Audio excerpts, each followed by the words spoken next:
Привет! В этом видео я расскажу, как работает приложение InDriver в режиме пассажира.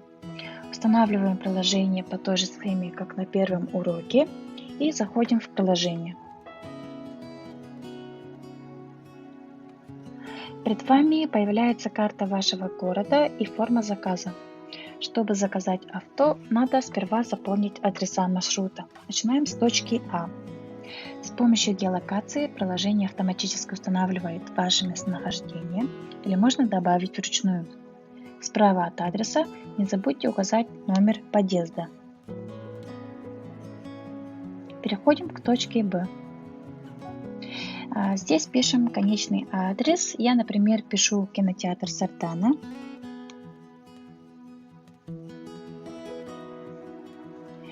И справа знаку плюс вы можете составить сложный маршрут и добавить заезды.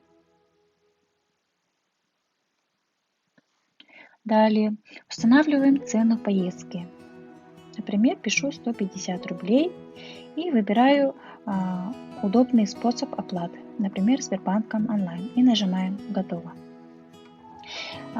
Далее в комментариях вы можете указать дополнительный ориентир или важные детали поездки, например, количество пассажиров, количество и возраст детей, для которых требуется детское автокресло, и нажимаете «Готово».